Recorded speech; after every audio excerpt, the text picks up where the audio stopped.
قرآن کریم میں آپ یہ الفاظ بارہا پڑھتے ہیں: متقین، محتدین، یؤمنون، یشکرون، راشدون، متقون، رضی اللہ عنہم ورضوا عنہ۔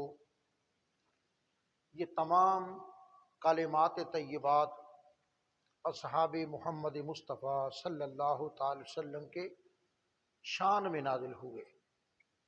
خود جن کو خدا فرمائے ہم المہتدون کہ یہ ہدایت والے ہیں، ہم الفائزون یہ کامیاب ہیں، ہم المفلحون یہ فائز ہیں، یہ کامیاب ہیں، ہم المتقون جن کے بارے خود خدا فرمائے کہ یہ متقی ہیں، اور جن کے بارے خود خدا فرمائے کہ اللہ نے ان کے دل کا امتحان لے لیا تقوی کے باب میں، اور یہ بخوبی امتحان میں پاس ہوئے ہیں۔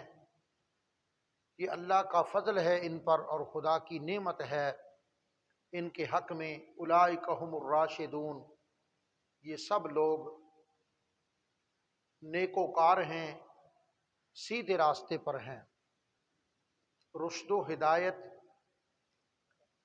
کہ یہ علم بردار ہیں، یہ خدا تعالیٰ کی بارگاہ میں اتنے منظور ہیں کہ اللہ پاک نے قرآن کریم میں جا بجا ان کے حق میں آیات کریمہ نازل فرمائیں۔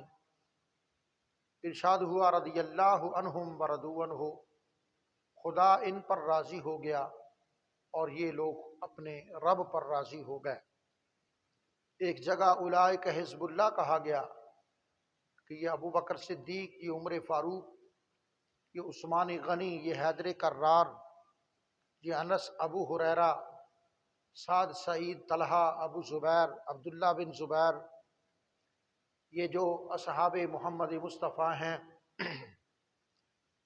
یہ اللہ کے حضور قبول ہیں، اور خدا تعالیٰ نے ان کو اپنی معرفت کا رزق عطا فرمایا، اپنی خوشنودی کی سند عطا فرمائی کہ یہ لوگ اپنے رب پر راضی ہیں اور خدا ان پر راضی ہے۔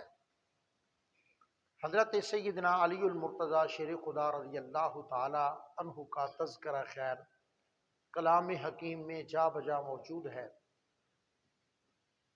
حسنین کریمین کو بخار ہوا تو کنیز حضرت فدہ رضی اللہ تعالی عنہا نے منت مانی کہ اماں جی نے منت مانی ہے حضرت سیدہ فاطمہ الزہرا نے، حسنین کریمین کو اللہ شفا دے دے تو میں 3 روزے رکھوں گی۔ حضرت فدہ کو معلوم ہوا تو آپ نے بھی یہی منت مان لی۔ اس امر کا جب حضرت علی المرتضیٰ کو معلوم ہوا تو آپ نے بھی یہی منت مان لی۔ اللہ حسنین کریمین کو شفاء کاملہ عاجلہ عطا فرمائے تو ہم شکرانے کے طور پر 3 روزے رکھیں گے، نفلی روزوں کی منت مان لی۔ خدا تعالیٰ نے ان کو شفا بخشی، سحری ہو گئی جیسے ہو گئی۔ پہلے دن کے افطاری کا وقت آیا تو ادھر اللہ تعالیٰ فرماتا ہے وَيُطْعِمُونَ الطَّعَامَ عَلَىٰ حُبِّهِ مِسْكِينًا، کہ وہ طعام دیتے ہیں خدا کی محبت پر، مسکین کو کھانا کھلاتے ہیں۔ عین افطار کے وقت مسکین آ گیا، دوسرے دن عین افطار کے وقت یتیم آ گیا، مسکین اور یتیم نے آواز لگا دی، اور تیسرے دن ٹھیک افطاری کے وقت ایک اسیر آ گیا۔ انہوں نے کہا اللہ کے لیے ہمیں کچھ کھانے کو دو، بہت بھوک ہے۔ حضرت علی المرتضیٰ شیر خدا رضی اللہ تعالیٰ عنہ نے ارشاد فرمایا کہ تم یہ جو ہمارے لیے تیار کھانا ہے یہ اٹھا کے اس فقیر کو دے دو، اس مسکین کو دے دو، اس اسیر کو دے دو۔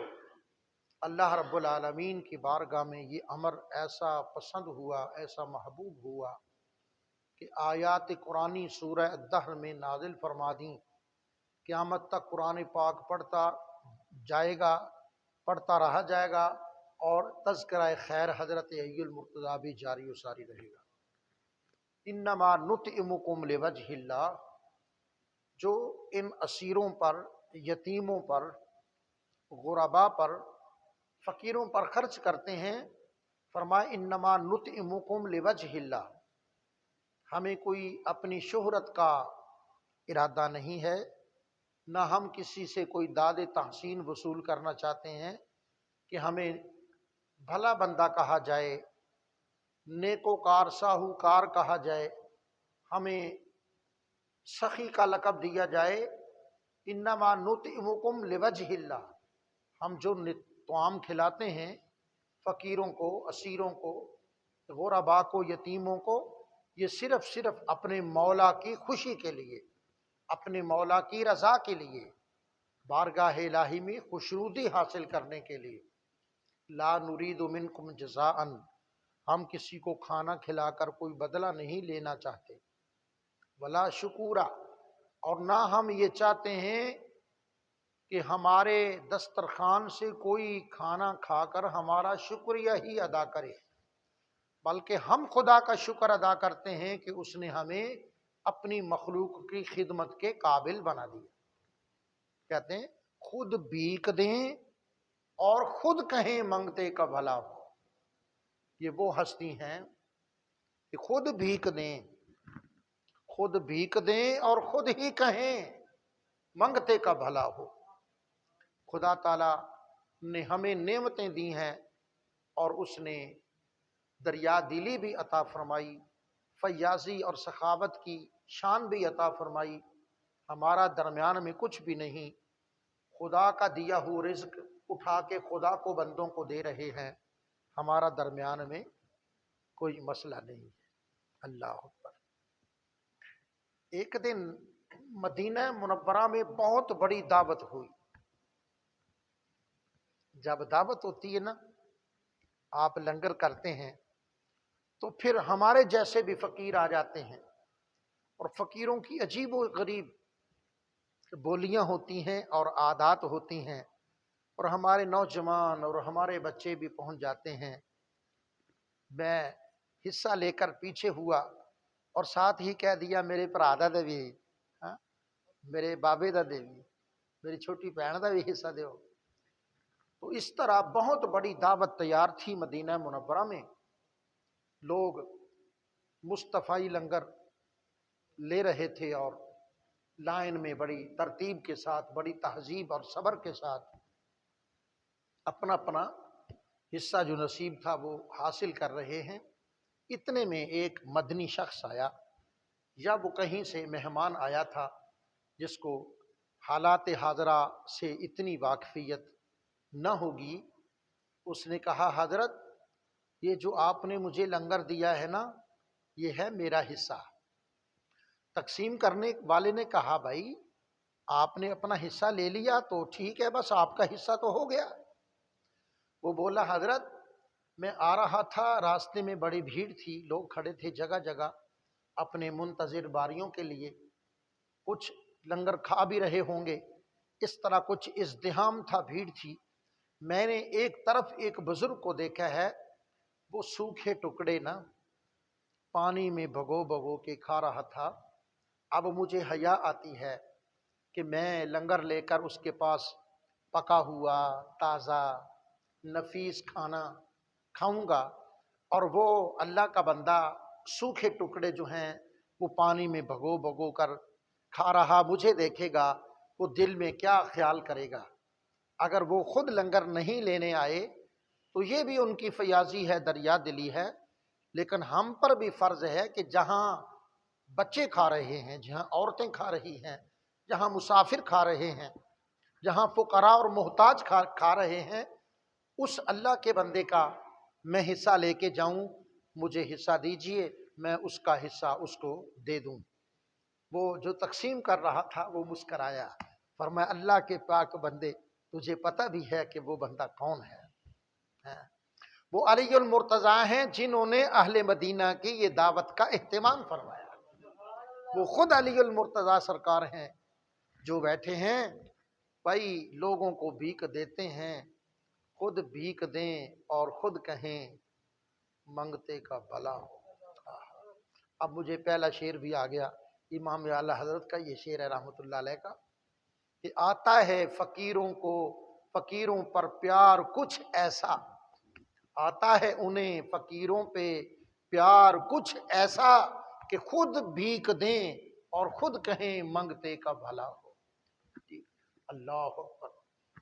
میں عرض کیا کرتا ہوں، اس دنیا میں دیکھا سنا اور پڑھا، عملی زندگی میں اس بات کا میں نے بھی، آپ حضرات نے اور سب نے یہ مشاہدہ کر لیا کہ کسی کو اگر بھیڑی لچ پڑ جائے تو وہ تباہ و برباد ہو جاتا ہے، وہ امیر سے فقیر ہو جاتا ہے، وہ شہنشاہ سے بھکاری بن جاتا ہے، اور یہ ہمارے مشاہدات میں چیز موجود ہے۔ لیکن یہ عجب بات ہے، جو اللہ کے لیے سب کچھ لوٹا دیتا ہے وہ کنگال نہیں ہوتا۔ جی، اللہ کے لیے اپنا تن من دھن چھوڑ کے ہندوستان سے پاکستان آنے والے، آج ان کی اولاد دیکھو خوشحال ہے، باعزت ہے، اہل علم بھی ہیں، اہل عمل بھی ہیں، جی، اور وہ اللہ کے فضل کے سائے میں ہیں۔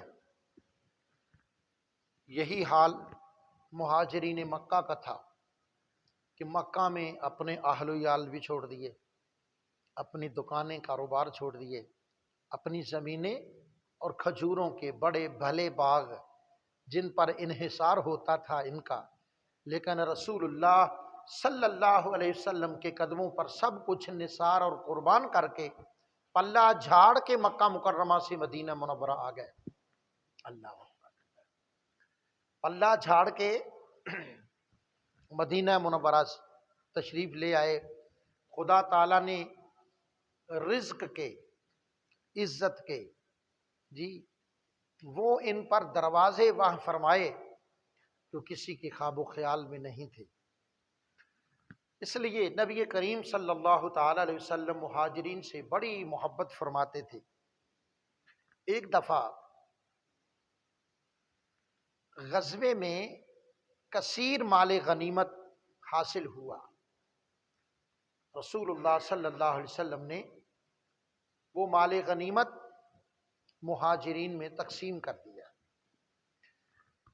اللہ اکبر، کہ سب کچھ چھوڑ چھاڑ کے اللہ کی رضا کے لیے مکے میں رہ گیا جو کچھ رہ گیا، تو یہاں وہ اصحاب صفہ، جی، چبوترے پر بیٹھے ہیں، جن کی شان میں اللہ رب العالمین نے سورہ بقرہ کے آخر میں فرمایا ہے، للفقراء الذین احصروا فی سبیل اللہ لا یستطیعون ضربا فی الارض یحسبهم الجاہل اغنیاء من التعفف تعرفهم بسیماهم لا یسألون الناس الحافا۔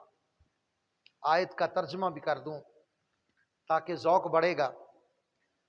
جو اہل مکہ، اہل ایمان سب کچھ چھوڑ چھاڑ کے اللہ کی رضا کے لیے مدینہ منورہ میں آئے اور صوفہ کے چبودرے پر انہوں نے حضور کے ارشاد کے مطابق ڈیرا لگا لیا، اللہ پاک ان کے بارے فرماتا ہے للفقراء، وہ فقراء احصروا فی سبیل اللہ، جو گھیرے گئے ہیں اللہ کے راستے میں، یعنی محصور ہو گئے ہیں، بند ہو کے بیٹھ گئے ہیں، یہاں اللہ کے فقیر بن کے اس پر توکل کر کے یہاں قدمان رسول صلی اللہ علیہ وسلم میں وہ ڈیرا لگا کر بیٹھ گئے۔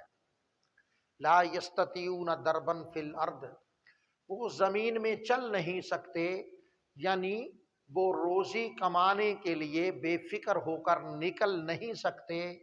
کیوں نہیں نکل سکتے؟ اس لیے کہ نزول قرآن بڑی تیزی سے ہونے لگا ہے، وہ قرآن مجید کا تحفہ حاصل کریں گے یا اپنی روزی کے لیے نکلیں گے؟ 400 اصحاب رسول صلی اللہ علیہ وسلم صفہ کے مقام پر تشریف فرما ہوتے تھے۔ جوں آیات قرآنی نازل ہوتی، سرکار تعلیم فرماتے اور دین اسلام کی تعلیم اور تفقہ کے لیے وہ وہاں جمع رہتے، لہذا لا یستطیعون ضربا فی الارض، ان کے پاس اتنا وقت کہاں کہ وہ چل پھر کے اپنی روزی کما لیں۔ لا یستطیعون ضربا فی الارض یحسبهم الجاہل اغنیاء من التعفف۔ اب چونکہ یہ مانگتے نہیں ہیں، یہ دروازوں پر دستک نہیں دیتے، کسی کے آگے دستے سوال دراز نہیں کرتے، لہذا لوگ سمجھنے لگے ہیں کہ ان کو ضرورت ہی نہیں۔ یحسبهم الجاہل، جاہل بندہ یعنی جن کو ان کا حال معلوم نہیں ہے، وہ یحسب، وہ خیال کرنے لگے ہیں اغنیاء، کہ ان کو تو ضرورت ہی کوئی نہیں ہے، یہ تو غنی ہیں، یہ تو مانگتے نہیں ہیں۔ فرمایا مانگتے اس لیے نہیں ہیں من التعفف، کہ یہ اپنی شان اور بان ضائع نہیں کرنا چاہتے۔ دستے سوال، میرے کریم آقا صلی اللہ علیہ وسلم فرماتے ہیں کہ نچلے ہاتھ سے اوپر والا ہاتھ، یعنی لینے والے ہاتھ سے دینے والا ہاتھ افضل ہے، اعلیٰ ہے اور بابرکت ہے۔ اس لیے من التعفف وہ بچتے ہیں، جی وہ عفاف اور پاک دامن رہنا چاہتے ہیں۔ ان کی اندر جو ایمان کی روشنی ہے وہ انہیں مجبور کرتی ہے کہ بھوک جتنی مرضی ہے، اللہ پاک مہربانی کرے گا، کچھ صورت بنے گی اللہ پاک ہمارے لیے، تو پھر کتنی پاکیزہ صورت بنی کہ اللہ نے ان کی شان میں آیات قرآنی نازل فرما دی۔ اس آیت کے بعد پھر آیت جو آ رہی ہے انہی کی شان میں ہے، الذین ینفقون اموالہم باللیل والنہار سرا وعلانیۃ فلہم اجرہم عند ربہم ولا خوف علیہم ولا ہم یحزنون۔ یہ آیات ان لوگوں کے بارے نازل ہوئیں جب ہم دیکھتے ہیں حضرت رسول کریم صلی اللہ تعالی علیہ وسلم کی جوانی اور اعلان نبوت، تو اس وقت بھی ایک ہستی ہے جو سرکار کے بے سایہ نبی صلی اللہ علیہ وسلم کے ساتھ سایہ بن کر کھڑے ہوئے ہیں۔ ان کا نام ہے حضرت علی المرتضیٰ شیر خدا رضی اللہ تعالیٰ عنہ وکرم اللہ تعالیٰ وجہہ الکریم۔ روایات مختلف ہیں کہ حضرت علی المرتضیٰ کی ولادت کس سال ہوئی، کس سن میں، کس سال میں ہوئی، اس میں کافی اضطراب ہے۔ سیرت کی کتابوں میں کافی اس میں اضطراب ہے، کسی میں کچھ لکھا ہوا ہے، کسی میں کچھ لکھا ہوا ہے، لیکن جن پر اعتماد کیا جاتا ہے وہ یہ روایت ہے کہ جب اعلان نبوت ہوا تو حضرت علی المرتضیٰ بچوں میں شامل تھے۔ آپ کی عمر تقریباً 9 یا 11 سال بتائی جاتی ہے، تو آپ کھڑے ہو کر فرمانے لگے اگرچہ میری پنڈلیاں کمزور ہیں لیکن میں اس حق کی آواز کا ساتھ دوں گا۔ اعلان نبوت کے وقت بھی سیدنا علی المرتضیٰ ہمیں نظر آتے ہیں، اور جب ہجرت ہوئی تو پتہ چلا کہ حضرت علی المرتضیٰ یہ جس طرح عالی نسب ہیں اس طرح عالی حسب بھی ہیں۔ نسب تو ہوا نا، نسل فلاں ولد فلاں ولد فلاں، تو حسب ہوا عادات، طور طریقے، صفات۔ جی نسب و حسب آپ کا عالی ہے، اور آپ علی کا معنی ہی بلند اور اونچا ہے، جو اپنی عادات میں ممتاز ہو، اپنی صفات میں ممتاز ہو، اس کو علی کہتے ہیں۔ سبحان اللہ والحمدللہ۔ تو اب پتہ چلے گا کہ یہ علی نبی کریم صلی اللہ تعالی علیہ وسلم کی ذات بابرکات کے ساتھ کیسے واصل ہیں۔ یہ کہنا تو بڑا آسان ہے کہ فلاں شخص جو ہے فنا فی الرسول تھا، اللہ کرے کوئی ہو، اللہ کرے ہمیں بھی اس دریائے رحمت سے کو قطرہ نصیب ہو جائے، ہمیں بھی اس گلستان کی بھینی بھینی خوشبو مل جائے، ہمارا بھی دل و دماغ اور روح معطر ہو جائے۔ اللہ اکبر اللہ اکبر۔ حضرات ذی وقار، ہوا کیا ہے اب پتہ چلے گا کہ علی اور نبی، نبی اور علی کا آپس میں کیا رشتہ ہے، کیا روحانی تعلق ہے۔ اللہ اکبر۔ کہ صرف یہ خاندان کے افراد نہیں جو باہمی محبت اور الفت کے ساتھ رہتے ہیں، کچھ روحانی مسائل بھی ہیں۔ اب پتہ چلے گا بیٹے کا، جب باپ اپنے فرما بردار بیٹے سے کہے کہ بیٹا تجھے تو علم ہے کہ ہمارے اس مکان کا اس وقت دشمنوں نے محاصرہ کر لیا ہے، اور وہ دشمن پج کر آ گئے ہیں، پورے ارادے مصمم سے آ گئے ہیں، ہر شخص کے ہاتھ میں تلوار ہے اور ہر تلوار کی دھار زہر آلود ہے، کہ پوری تلوار کاٹ نہ بھی کرے تو تلوار سے ایک ذریعے جو زخم آئے گا اس زہر کی وجہ سے زخم میں وہ اثر کرے گا، یہ بندہ پھر بھی مر جائے گا۔ یعنی وہ کوئی صورت ہاتھ سے جانے نہیں دینے کا ارادہ کر کے ہمارے محاصرہ کر کے کھڑے ہوئے ہیں۔ اب تو میرا فرما بردار بیٹا ہے تو فرما برداری کا اب وقت ہے بیٹا، میں اپنی جان بچا کر نکل رہا ہوں، تم میری سرخ چادر لے کر میرے بستر پر سو جاؤ۔ اب آپ ذرا توجہ سے اس بات کو سن چکے ہیں، مجھے فرمائیے کہ کیا فرما بردار بیٹا کچھ کہے گا، کو عقلی معقولی بات کرے گا، کو فلسفہ جھاڑے گا، یا کچھ وقت مانگے گا آپ حضور یہیں تشریف رکھیں میں ذرا وضو کر کے آؤں، یا صاف انکار کرے گا؟ کچھ نہ کچھ تو وہ ضرور کہے گا۔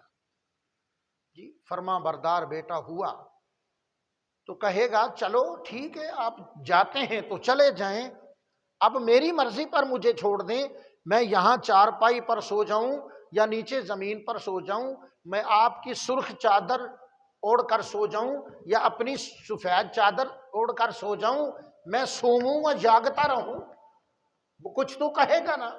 حضرت رسول اللہ صلی اللہ علیہ وسلم نے فرما دیا، سرکار علی المرتضیٰ نے سن لیا، اور حضرت علی المرتضیٰ نے اس کے سوا کچھ نہیں پوچھا، یا رسول اللہ میں تو یہاں رہوں گا، آپ کدھر، آپ کہاں تشریف لے جا رہے ہیں؟ تو میں کتنے حوالے عرض کروں ہمارے تہرانی اور ایرانی بھائیوں کی کتابوں کے، کہ انہوں نے یہاں لکھا اور بہت خوب لکھا اور حق لکھا کہ سرکار دو عالم صلی اللہ علیہ وسلم کی زبان سے یہ سن کر کہ میں ابو بکر کے ہاں جا رہا، سبحان اللہ، کیا میں ابو بکر صدیق کے کہاں جا رہا ہوں، یہ بات سن کر سیدنا علی المرتضیٰ کو حوصلہ ہو گیا کہ جدھر جا رہے ہیں ٹھیک ہی جا رہے ہیں جی۔ اور خدا تعالیٰ بھی خاموش نہ رہا، یاسین والقرآن الحکیم انک لمن المرسلین، یہ کفار کہتے ہیں لست مرسلا، آپ رسول نہیں ہیں، ہم آپ کو رسول نہیں مانتے۔ پیارے حبیب یہ رسول مانے یا نہ مانے، میں تمہیں رسول بنانے والا جب خدا خود کہہ رہا ہوں انک لمن المرسلین، یقیناً آپ رسولوں سے ہیں، اور جس راستے پر آپ جا رہے ہیں علی صراط مستقیم، آپ راہ صراط مستقیم پر جا رہے ہیں۔ حضرت علی المرتضیٰ کو حوصلہ ہو گیا۔ اس کا مطلب یہ ہے کہ علی المرتضیٰ کے ذہن میں تھا کہ میرے برابر یا مجھ سے بھی بڑھ کر جو فدایان مصطفیٰ ہیں ان میں ابو بکر صدیق صاحب کے سردار ہیں، اور رسول اللہ صلی اللہ علیہ وسلم پر ان پر اعتماد فرما کر جا رہے ہیں۔ اب آئیے، ایک شعر مجھے دستک دے رہا ہے، شعروں کی عادت بھی نہیں اور شعروں کی ضرورت بھی نہیں، وہ تو ذوق کے لیے ہے، صاحب ذوق ہم ہیں کوئی نہیں، اس لیے میں شعروں کو کوئی اہمیت نہیں دیتا۔ رسول اللہ صلی اللہ علیہ وسلم حضرت علی کو رضی اللہ تعالیٰ عنہ دیکھ رہے تھے، اور حضرت علی المرتضیٰ سرکار کو دیکھ رہے تھے۔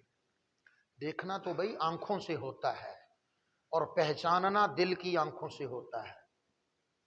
بصیرت دل کی آنکھ، بصارت سر کی آنکھ، تو سر کی آنکھوں سے تو دیکھ رہے تھے۔ ہوا کیا، جب سرکار دو عالم علیہ السلام اپنے کاشانہ نبوت سے نکلے، اب دشمن نے گھیرا ہو پورے کمرے کو، میں مالک ہوں، میں جان بچا کر پیچھے سے اینٹیں نکال کے نہیں جا سکتا؟ جا سکتا ہوں۔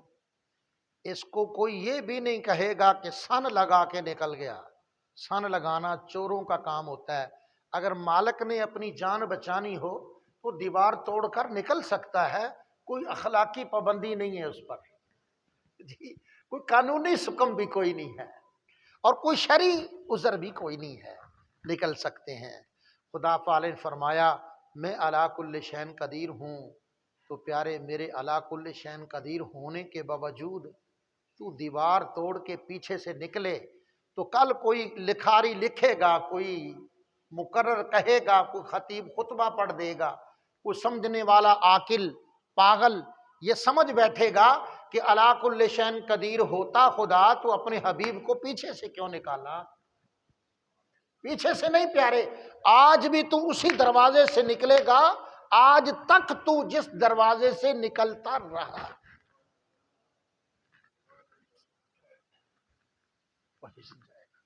ٹھیک ہے۔ اور دوسری بات پیارے یہ ہے کہ اگر آپ اس طرح خاموش ہو کے نکلیں تو کل کلاں یہی جو جوان کھڑے ہیں نا محاصرہ کر کے، یہ کہیں گے یار میں تو انج کر کے کن کھرکن لگا ادوں نکل گیا، چپ کر کے نکل گیا، جے مینوں اودی آ جاندی نا آواز پتہ نہیں میں کی کر دیندا۔ لہذا پیارے حبیب پیچھے سے نہیں نکلنا، اسی دروازے سے نکلنا ہے اور خاموش ہو کے نہیں نکلنا، پیارے رسول سورہ یاسین کی تلاوت کرتے ہوئے نکلنا ہے۔ بسم اللہ الرحمن الرحیم، یاسین والقرآن الحکیم۔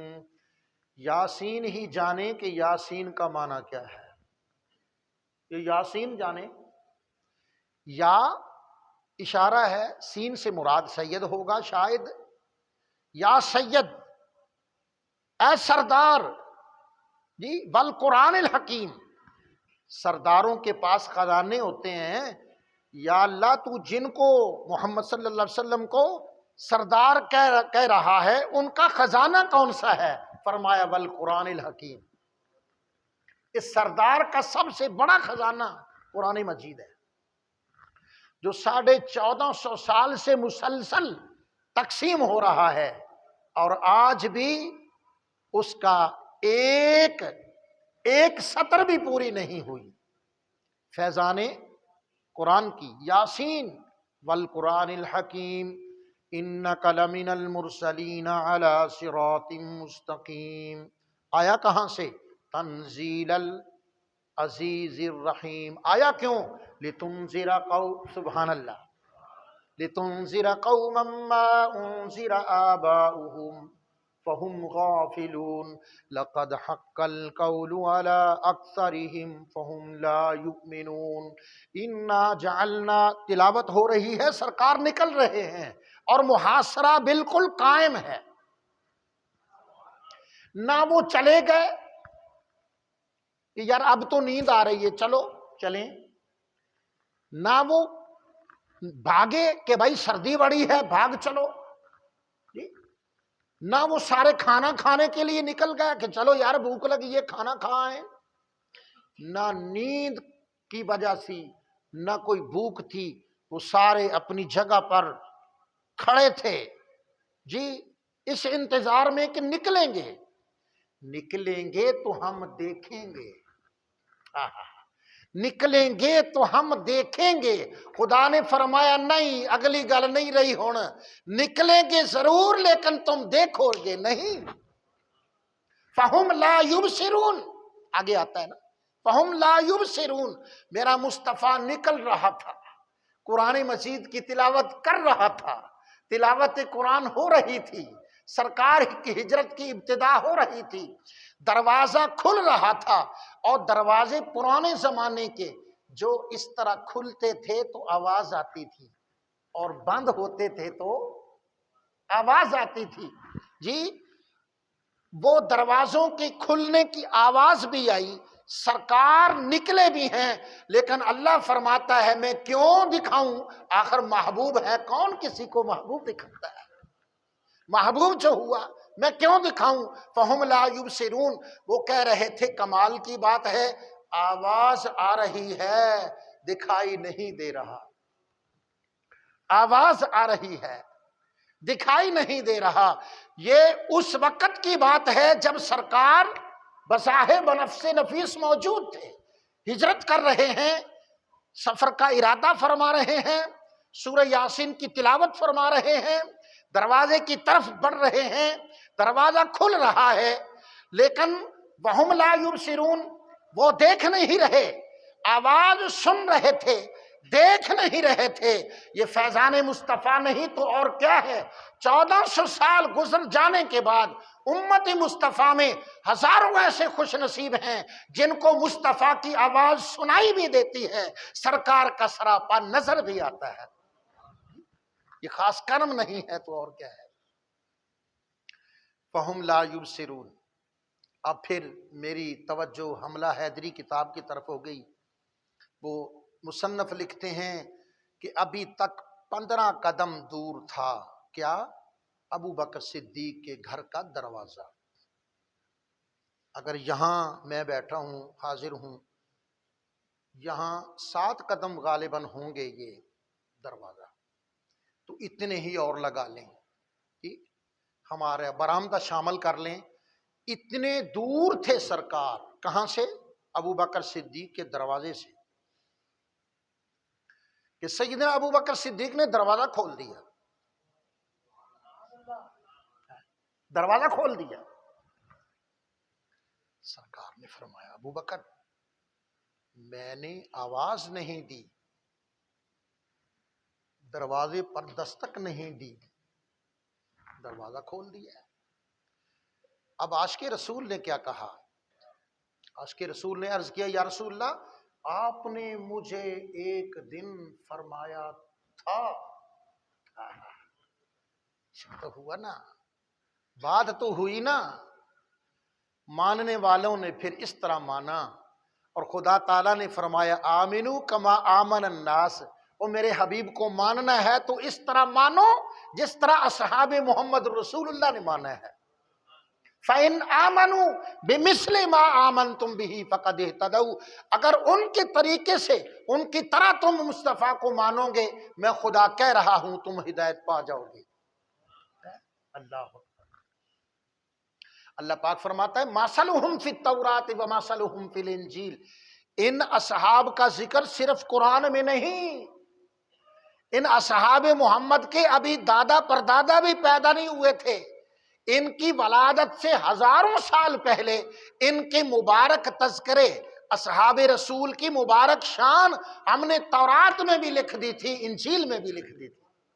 اللہ حضرات وقار ایک دن آپ نے مجھے فرمایا تھا ابو بکر مکہ میں حالات بڑی تیزی سے بدل رہے ہیں، اللہ پاک کسی وقت بھی ہمیں مکہ مکرمہ سے ہجرت کرنے کا حکم فرما سکتا ہے.